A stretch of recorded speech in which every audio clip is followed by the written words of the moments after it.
उत्तर प्रदेश में एनकाउंटर और जाति, जब भी यूपी में एनकाउंटर हो तो एक सवाल आता है कि पूछो कि वो किस जाति का था जिसका एनकाउंटर हुआ है। और इसी के बीच की जो राजनीतिक लड़ाई है वो एक नए मोड़ पर आ गई है। सुल्तानपुर में ठठेरी बाजार की ज्वेलरी शॉप में जो लूटपाट हुई थी, उस लूट में शामिल जो अपराधी थे उनमें से पुलिस ने, आपको याद होगा कि मंगेश यादव का पिछले दिनों एनकाउंटर कर दिया था। और मंगेश का जब एनकाउंटर हुआ था, ये लूट की तस्वीर है जो आपकी स्क्रीन पर है। ये लुटेरे हैं जो आपको दिख रहे हैं, जिनका नाम हम लोगों ने आपके सामने लिख रखा है। मंगेश के एनकाउंटर के समय समाजवादी पार्टी के नेता अखिलेश यादव ने सवाल किया था कि क्या पुलिस ने, एसटीएफ ने जाति देख करके मंगेश को टारगेट किया, पॉइंट ब्लैंक से उसको मारा। यह मामला काफी गर्मा गया। अब उसी लूट कांड के एक और आरोपी अनुज प्रताप सिंह का भी पुलिस ने एनकाउंटर कर दिया है। अनुज प्रताप सिंह ठाकुर यानी कि राजपूत है। अनुज प्रताप सिंह के मारे जाने के बाद उत्तर प्रदेश के मुख्यमंत्री योगी आदित्यनाथ को राष्ट्रकवि रामधारी सिंह दिनकर याद आ गए। उन्होंने ट्वीट किया और अपने ट्वीट में दिनकर जी को कोट किया कि पाते हैं सम्मान तपोबल से भूतल पर शूर, जाति जाति का शोर मचाते केवल कायर क्रूर। भारतीय काव्य जगत के ध्रुव तारे, कालजयी साहित्यकार एवं राष्ट्रकवि रामधारी सिंह दिनकर की जयंती पर संयोग देखिए कि उनकी जयंती भी रही। उन्हें विनम्र श्रद्धांजलि। वीरता, राष्ट्र प्रेम और मानस सेवा को समर्पित आपकी रचनाएं आप जनमानस में राष्ट्रीय चेतना के भाव को सदैव जागृत करती रहेंगी। ये दिनकर जी की जयंती पर अपने ट्वीट के जरिए उत्तर प्रदेश में पुलिस के माध्यम से हुए बदमाश के एनकाउंटर और इस काउंटर से पैदा हुई जातिगत गोलबंदी और राजनीति की तरफ इशारा करना योगी का समय साधना है कि दिन कैसा है, उस दिन कौन सी ऐसी चीज निकालें ताकि हम अपना मकसद पूरा कर पाएं। अब योगी आदित्यनाथ क्या कह रहे हैं यह भी सुनिए। जो लोग जाति का नंगा खेल खेलते हैं, समाज को आपस में लड़ाने का कार्य करते हैं, ये वही लोग हैं जो माफिया और बड़े बड़े अपराधियों, दुर्दांत अपराधियों के सामने पहले गिड़गड़ाते थे, नाक रगड़ते थे, दंगाइयों के सामने नाक रगड़ने का काम करते थे। आज जब प्रदेश विकास की एक नई धारा के साथ आगे बढ़ रहा है, एक नई पहचान के साथ आगे बढ़ रहा है, तो उन्हें विकास अच्छा कैसे लग सकता है? वो बैरियर बन करके फिर से खड़ा होना चाहते हैं। वे आपके वर्तमान को तो खराब करना ही चाहते हैं, आने वाली पीढ़ी के भविष्य के साथ भी खिलवाड़ कर रहे हैं। और मेरी आप सबसे अपील होगी, याद रखना, वर्तमान को तो ठीक करना ही करना है, आने वाली पीढ़ी के भविष्य को मजबूत बनाने के लिए एक ऐसी सुदृढ़ नींव का निर्माण करिए, कोई माफिया फिर से आपकी व्यवस्था में हावी न होने पाए, उसको फिर से सिर उठाने का अवसर न मिलने पाए। योगी आदित्यनाथ की जो यूएसपी रही है वो ये कि लोगों के बीच में ये भरोसा बिठा पाएं कि कोई भी अपराधी, बदमाश, गैंगस्टर, माफिया आपकी ज़िंदगी और आपकी आबरू के साथ खिलवाड़ नहीं कर सकता है।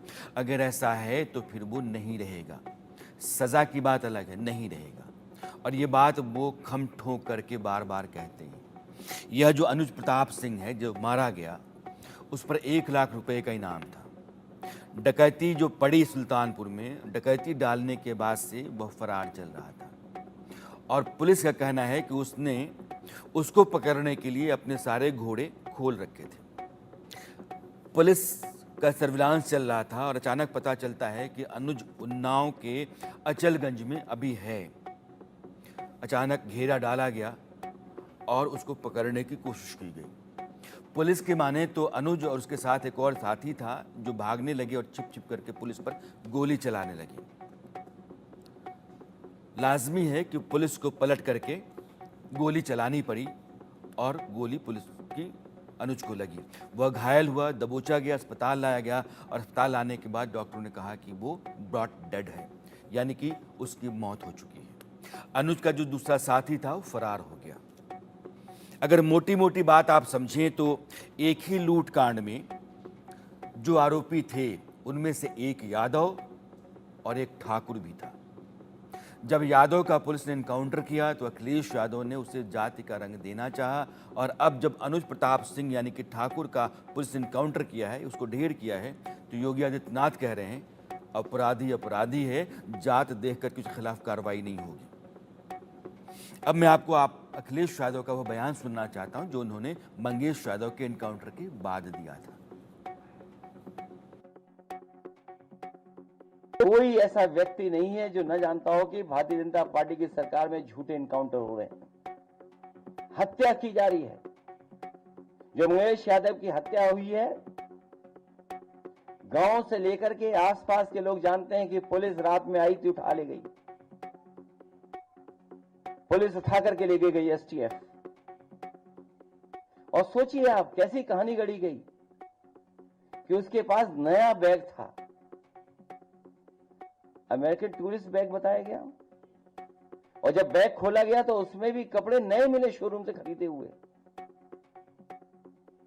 और जो मोटरसाइकिल मिली, सुनने में आ रहा है कि जो मोटरसाइकिल जिसकी चोरी हुई थी कई दिनों बाद एफआईआर लिखी गई,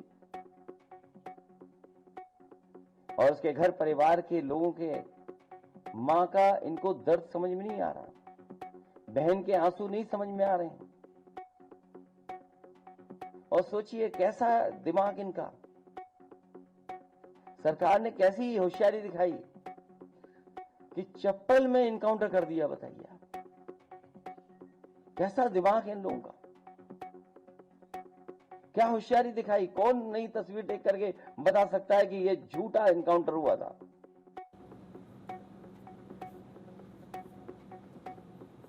राजनीति वहीं से जनहित के खिलाफ जाने लगती है जब वो बदमाशों का, अपराधियों का, बेईमानों का, भ्रष्टाचारियों का, मवालियों का, बवालियों का समर्थन करने लगती है। ये जो वीडियो आप देख रहे हैं लूट का, इसमें मंगेश यादव साफ साफ दिख रहा है, अनुज प्रताप सिंह भी दिख रहा है। लेकिन अगर हम मंगेश यादव के होने के बावजूद उसके इनकाउंटर को सहानुभूति के तौर पर लें कि एक जाति विशेष के आदमी को मारा गया है, तो हम लोगों के बीच में एक अलग तरह का जहर बोते हैं। ये जात का जो जहर है ये हिंदुस्तान को खाए जा रहा है, और इसके खिलाफ जब तक यहाँ के लोग खड़ा नहीं होंगे तब तक राजनेता ऐसे ही जहर बोते रहेंगे, और जहर की फसलें हमारी नस्लों के तौर पर उगती रहेंगी, और वो उसको बार बार काटते रहेंगे, राजनीतिक फ़ायदे उठाते रहेंगे, सत्ता हासिल करते रहेंगे। ये तस्वीर आपके सामने है। अगर मंगेश मारा गया तो अनुज प्रताप सिंह भी मारा गया, मारा जाना चाहिए। कोई भी साधारण नागरिक जिसको अपनी इज्जत, अपनी जिंदगी, अपना परिवार, अपनी बेहतरी, उसकी खैरियत चाहिए, तो वो ऐसे अपराधियों के खिलाफ इसी तरह की राय रखेगा। सुल्तानपुर की ज्वेलरी शॉप में सबसे पहले जो घुसने वाला आदमी था वो अनुज प्रताप ही था। सफेद शर्ट में देखिए वो जो अनुज प्रताप सिंह दिख रहा है, ये सबसे पहले घुसा था। उसी ने दुकानदार भरत और उसके बेटे के ऊपर पिस्तौल तानी थी सबसे पहले। इसके बाद बाकी जो 4 लुटेरे थे वो घुसे, तो आपको ये 5 सामने दिख रहे होंगे। वीडियो में यह भी आपको दिख रहा है कि बाइक पर लौटते समय सबसे बड़ा बैग अनुज प्रताप सिंह ने अपनी बाइक पर रखा था। वो अमेठी जनापुर का रहने वाला था और विपिन सिंह का राइट हैंड। विपिन सिंह कौन? वो भी इसी लूट का mastermind, king pin. Vipin Singh Sultanpur में डकैती डालने वाले गैंग का सरगना माना जा रहा है। फिर वो कहाँ है? उसने जान बचाने के लिए कोर्ट में सरेंडर कर दिया और जेल में है। वो अभी अनुज की तरह अमेठी का ही रहने वाला है, और इन दोनों ने यानी कि विपिन और अनुज प्रताप सिंह गुजरात के सूरत में भी एक डकैती डाल रखी थी। उस मामले में दोनों पर मुकदमा चल रहा है। अब अनुज प्रताप सिंह मारा गया है तो उसका परिवार कहता है कि अखिलेश यादव जो चाहते थे वैसा ही हो गया। यादव मारा तो कहा कि राजपूत क्यों नहीं मरा? अब राजपूत मर गया है तो अखिलेश यादव की साध पूरी हो गई। मर गया, अपराधी था। वो न राजपूत था, न यादव था, न किसी और जाति का था, अपराधी था और उसका सलूक यही है। आप सुनिए अनुज के पिता को, उसकी बहन को। धर्मराज सिंह नाम है मेरा, ग्राम सभा जनापुर, थाना मोहनगंज, तहसील तुलई, जिला अमेठी। अनुज प्रताप सिंह मेरा लड़का था। उसका सूरत में सिर्फ एक ही केस था और बाकी सुल्तानपुर में नाम था। पुलिस ने उसको इनकाउंटर करके मृत्यु घोषित कर दिया। हम लोगों को कोई भी जानकारी है इस विषय में नहीं। 3 मई में आया था, 4 जून को गए थे। चलो अखिलेश यादव जी का इच्छा तो पूरी हो गई, कम से कम ठाकुरों का इनकाउंटर करके उनकी इच्छा की पूर्ति तो हो गई। ठाकुर का भी इनकाउंटर हो गया। जिसके पास 35-40 केस हैं उनका इनकाउंटर नहीं हो रहा, जिसके पास 1-2 केस हैं उनका इनकाउंटर किया जा रहा है। सरकार की मर्जी है, जो मर्जी हो सरकार कराए। की वर्दी दी गई है तो उसका गलत फायदा न उठाएं। जिसके ऊपर 36 केस है उसका भी इनकाउंटर करवा देते, जिसके ऊपर 1 केस है बेगुनाह उनका भी इनकाउंटर करवा दिए हैं ये लोग। अगर इसमें 15 लोग शामिल हैं, 14 लोग शामिल हैं तो सबका इनकाउंटर होना चाहिए। ये जो दिखाते हैं ना, ये कानून वास्तव में अंधा है, कोई इंसाफ नहीं मिल रहा है। हम लोगों के ऊपर क्या बीत रही है, हम लोगों की माँ भी नहीं है, पिता हैं हमारे बड़े भाई थे। अगर हमारे पिता कुछ हो गया तो हम लोग सारे कौन थे? हमारे भाई तो थे, उन लोगों ने उनका भी बेरहमी से इनकाउंटर कर दिया। हम यही चाहते हैं कि सबका इनकाउंटर हो, इंसाफ मिले।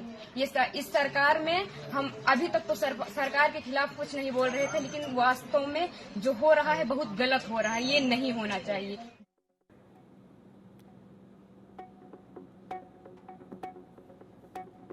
माफिया, गैंगस्टर, अपराधी की कोई जाति नहीं, कोई मजहब नहीं, वो अपराधी है। समाज के लिए खतरनाक और ख़तरनाक है तो कानून उसके साथ अपना काम करेगा। ये हमें और आपको जानना चाहिए। हम और आप जब अपनी इस राय के साथ खड़ा हो जाएंगे समाज में, तो ये जो जात और धर्म की राजनीति होती है ये खुद ब खुद खत्म हो जाएगी। खेत हम देते हैं फसल बोने के लिए।